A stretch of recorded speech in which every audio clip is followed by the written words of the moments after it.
Hello and welcome to Sincerely Speaking. This is part two of a conversation that we started last week on how to beat self sabotage. So, if you have not heard last week's episode, I invite you to go back and listen to or watch that first because that laid the foundation for everything that we're going to be talking about today. But once you're all caught up, then come back here and join me for this second part in which we will dive deep into the how of beating self sabotage. So, welcome to part two of this conversation here on Sincerely Speaking. You need confidence to move forward. Without confidence, you can't really achieve that dream, desire, calling, or lofty element, venture that you've had in your heart to do. Have you heard that before? That's what most experts and gurus out there sell you. Well, I have a slightly different take on it. I believe that you and I can create a feeling and a sense of confidence on demand that can propel us forward without us having to jump through all the hoops and try to figure out all the things that the gurus never really tell you how to do anyway.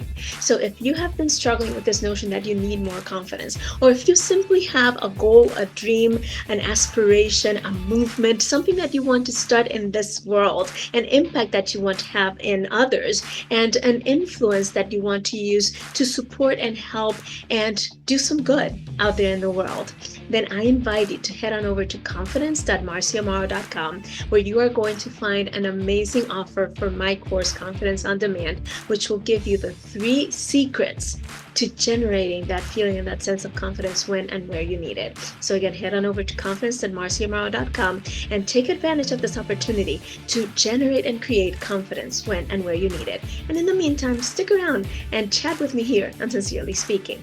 See you soon. Right? So where do those programs come from? Well, we already talked about experiences and the such, but most of our programs come from stories that we create in our brain to understand and interpret the world and that we take on as real, right? So let's say, for example, that I'll tell you one of mine, and this one is kind of silly, but I think it will resonate with a lot of you. When I was in my preteens, I was a tween, my dad went to go into my bedroom to say goodbye because he was going to work and I was changing. And for the first time ever, I felt compelled, like I felt the need to cover myself as I was changing and my dad came in the room, right?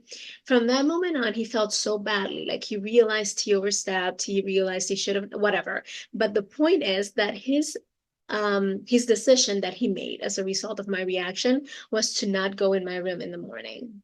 If I was outside, he would say goodbye. If I wasn't, he would just leave without saying goodbye.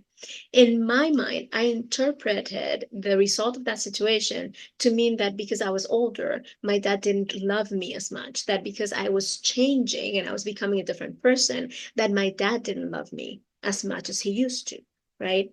Was that true? No, but it was a story that I told myself, and it shifted the way I interacted with my dad for many, many, many, many, many years, right? So we all have different stories that we use to help understand circumstances and situations around us. And those stories, especially if they come from intense moments, right? Intense or traumatic moments, or if they come repeatedly with consistency, with persistence, then they change how we behave and they change how we see ourselves and they start forming the identity that we create or the identity that we define, right? That we accept.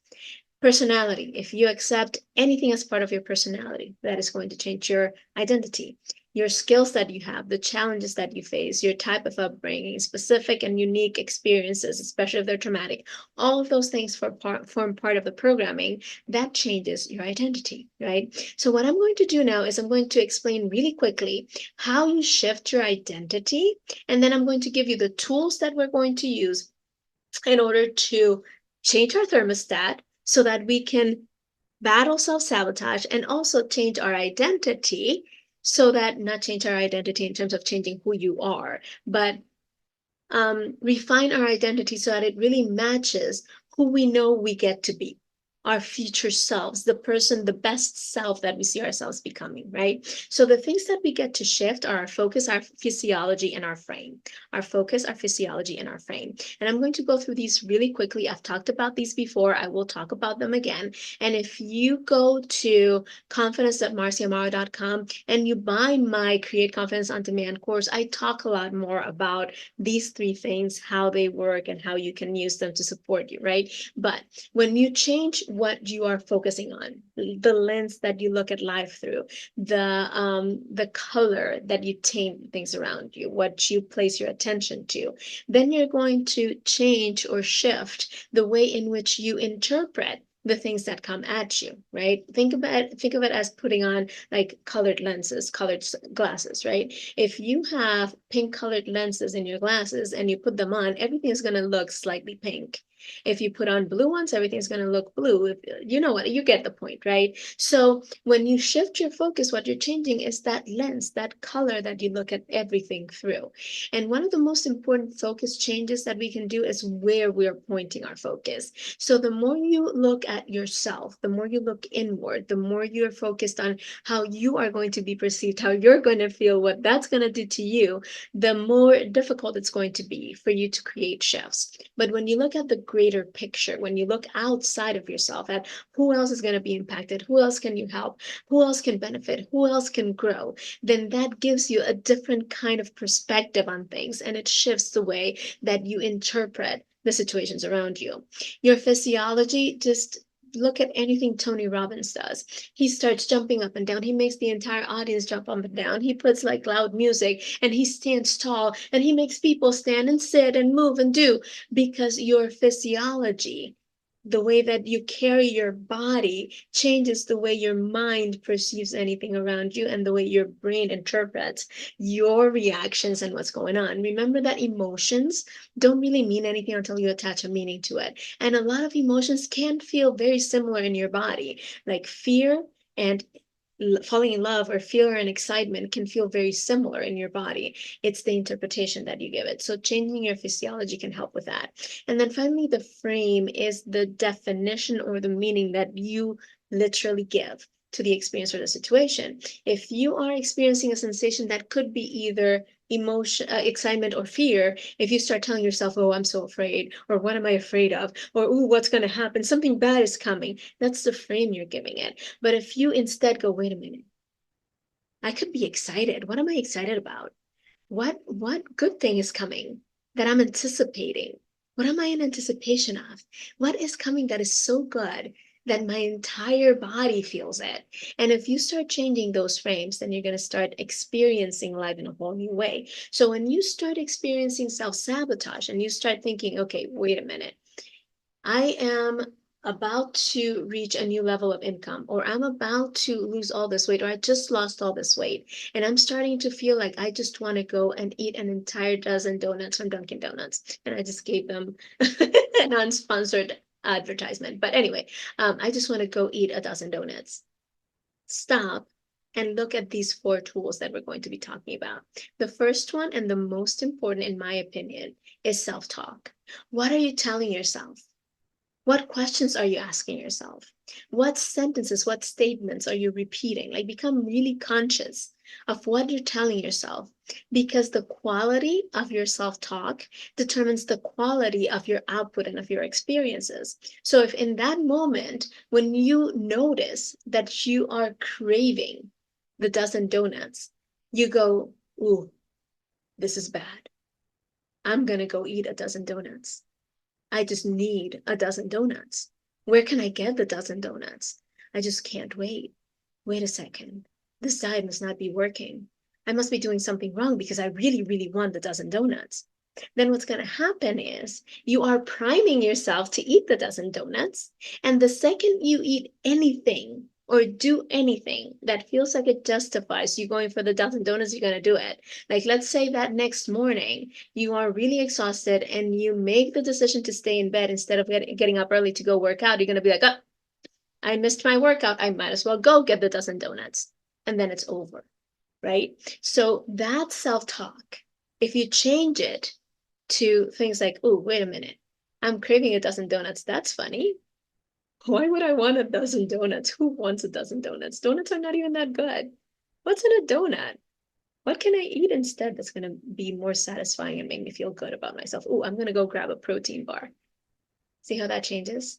So it's that way in which you talk to yourself that is going to be your first and most important tool in battling self-sabotage or in overcoming it, not succumbing to it, not falling prey to it.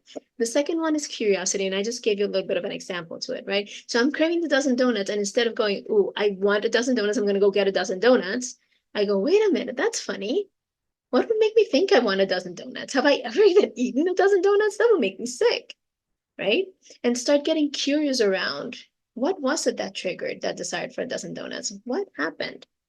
When did I start thinking that it might be a good idea to eat a dozen donuts? Ooh, I saw an ad. That's it. So the next time I see an ad, I'm going to stand up and go get some water, or I'm going to turn it off and go for a walk, or I'm going to do something to get my mind off of that ad. See what I'm saying? So when you get curious around, and instead of beating yourself up and going, "Oh, here I go again," that means it's over. I'm going to gain the weight again, or I'm going to go, whatever. You start getting curious and, I wonder. That's funny. That's interesting. I wonder what made me feel that way, or I wonder what cost me to get to that space, right? And then once you start using your curiosity and being more aware of your self-talk, and you start noticing those triggers, those things that would normally lead you to take the steps back, there's two tools that you're going to use to change that interpretation. The first one we already talked about, reframing, and the second one is pre-framing. And I'm going to explain pre-framing in a second, all right? So reframing is when you're in the moment and you notice the trigger, or you notice the impulse, or you notice the negative thing that might lead you to self-sabotage. Change the way you are defining it, change what you're saying around it, so that it then changes your focus and your interpretation of the situation and changes the way you react. So in the example of the donuts, you notice that I went from, "Oh, I want a dozen donuts," to saying, "Why would I want a dozen donuts?" Right? Now, I'm not denying that the impulse was there. I'm not trying to say I don't want 1,000 donuts, because I obviously do, right? But I'm slightly changing it enough so that it's still believable to my brain, but it also starts moving me away from wanting to give into the impulse and being triggered by it, and towards a more positive, more empowering resolution, right? One of the biggest mistakes we make when we tell people to reframe is we tend to make it seem like they need to go to the opposite, right? So we try to tell people to go from "I can't do this" to "I can do anything." Well, your brain knows that you can't do anything. You can do some things, you can do a lot of things, but you can't do anything, right? So your brain's going to start showing you all the evidence that proves that that new frame you're trying to give things, it's not real, that it's a lie, that is not going to help you. And so you end up fighting yourself, and that actually feeds the self-sabotage. And you end up going backwards instead of forwards. But if you go to the next step in the right direction that feels believable, that your brain won't fight against, then you can start reframing. And I tend to use questions to help me reframe instead of making statements, because that will lead me to the statements that feel believable, right? So I want a dozen donuts. I turn to, why would I want 1,000 donuts? See, it's a question. And then my first initial answer after that is, a dozen donuts would make me sick. I don't want to be sick. And that feels believable, right? So I went from one extreme to the other, right? A dozen donuts is what I want, to a dozen donuts would make me sick. But what allowed me to make the leap was a question in between that stopped the trigger, paused it, right? And moved me towards a set of answers that helped me prove to myself that I don't, in fact, want a dozen donuts, right? And it might take me at the end of my conversation with myself to the point where I go, you know what? Maybe one donut will satisfy my craving, but it doesn't have to be a dozen. I can stop at one. I've stopped at one before. One is okay. One is fine. And then I go eat my donut, but then I have to be okay with not beating myself up, right? But I'm in enough of a long process where I can even go, wait, but even that one donut, is it worth how I'm going to feel after? Because now I'm in this whole process of investigating and thinking about and reframing what I'm thinking about. So I'm probably not going to have any. But even if I do end up having the one, it's better than a dozen. It's better than just binging. And it's less likely to lead me down a rabbit hole or lead me down a path of self-sabotaging the entire progress I've made, because I will get to the point of eating the one donut knowing that I'm stopping at one and that I'm not going to beat myself up about it because I had enough of a process behind it. Make sense? Now, the other thing is pre-framing. Now, pre-framing is taking something that already happened, right? And deciding that it is going to help you in the future, and or taking something that hasn't happened and deciding how it is going to make you feel, the meaning you're going to attach to it before you even get to it. So let's give you an example of both of those things, and they're both pre-framing. So let's say that in the past, I was trying to lose weight, which happened to me, as I told you, and I would start programs and stop halfway and then regain the weight, right? So instead of looking at it as I'm a loser, I can't lose weight, I have all this evidence that I lose weight and I just gain it back, I stopped one day and I said, you know what? Let me look at these experiences and let me really think about them. What from them did I learn that can actually help me get to the destination that I want to get to, which is being, at the moment was being a size 6, right? Which is being a size 6. How can I use that information to help me know that I have what it takes to do it in the future? So I started looking at it and I noticed a few things. First of all, I never tried the same diet twice. So I knew what didn't work long term, right? So I had all this information that I then wrote down. I was like, okay, this doesn't work for me. This doesn't work for me. This doesn't work for me. This doesn't work for me. So I have all this information of what doesn't work, right? The second thing I learned is that for a period of time, I could keep to my commitments and I did lose the weight. So I knew that I could lose the weight. And I knew that if I found something that did work for me, I could make it work because I was committed to these things. It just became a little too much. It became things that didn't work long term, right? So once I understood, okay, what I need is something that works long term, that I know I can do for the rest of my life, and that I know it's not going to put me in a position where I feel so constrained and so limited that I'm just going to burst out of it and explode the wrong way, then I could figure out how to lose weight and how to lose it effectively. So I used all that information for me to mean I know what not to do, I know I can do it, and I know I have the physical ability to get to the weight that I want to get to. So this is very doable. And I used it to propel me forward instead of holding me back. So when you can get anything good or attach any good meaning to the past that is going to help you move forward in the present and the future, then that's pre-framing. Now, pre-framing towards the future is when you look at what you're doing, and this is what I had to do once I did lose the weight. You look at what you're doing and you say, okay, it's something that I know it has all the requirements, right? It's something that I know I can do long term. It's something that I can commit to, and it's something that I know is going to take me where I want to get to. It will take a while, but that is a good thing because it took me a while to get this heavy, so it should take me a while to get thin. And so I am going to use this information. This is going to be magnificent and amazing. And I envisioned the whole process.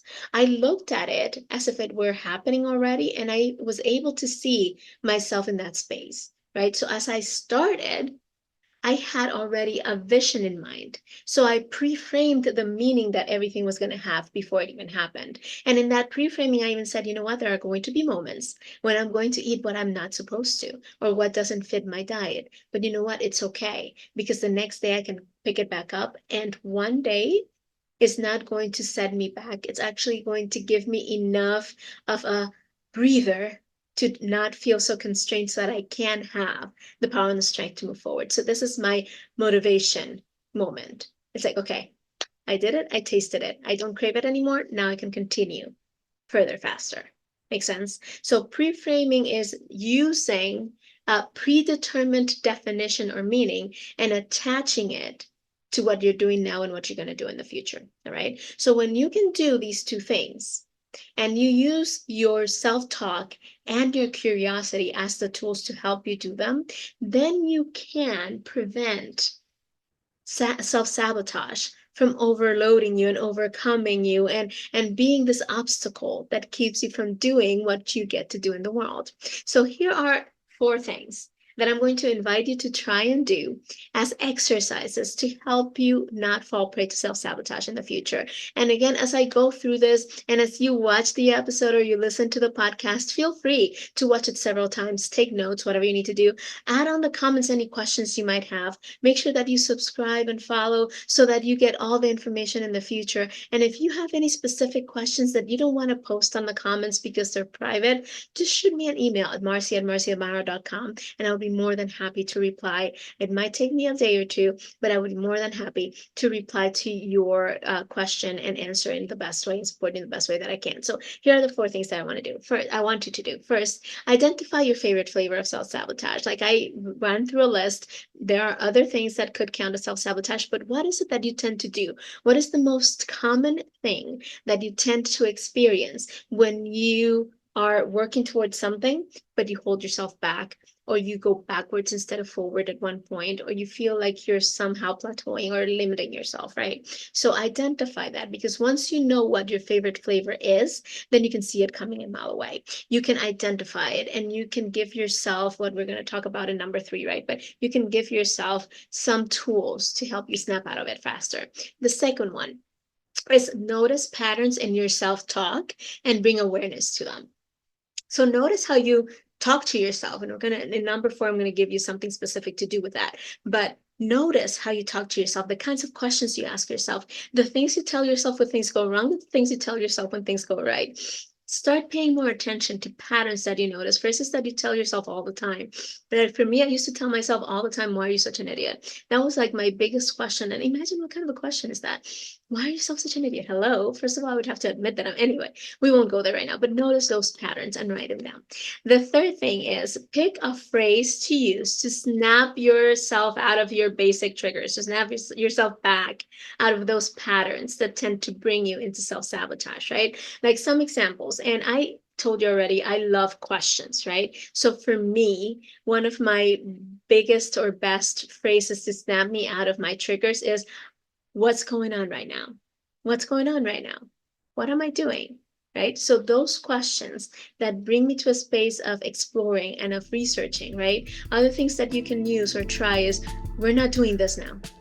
We're not doing this now. Whatever it is that your self-sabotage looks like, right? We're not doing this now. Or, I wonder what's going on. I wonder what is happening that is leading me down this path.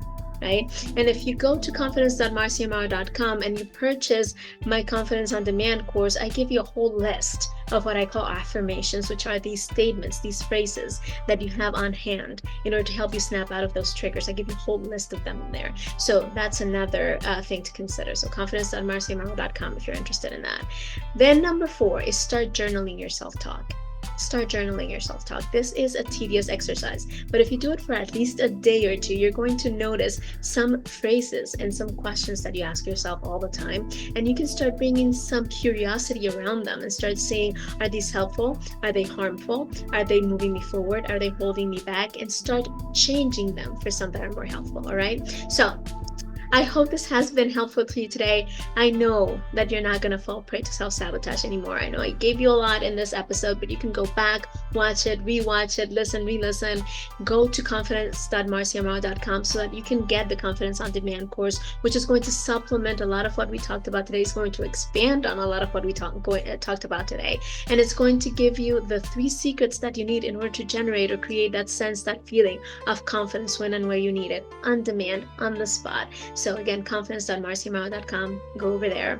And in the meantime, if you have any questions, add them in the comments, subscribe, follow so you don't miss any of our episodes. And I will see you next week on Sincerely Speaking. Bye-bye.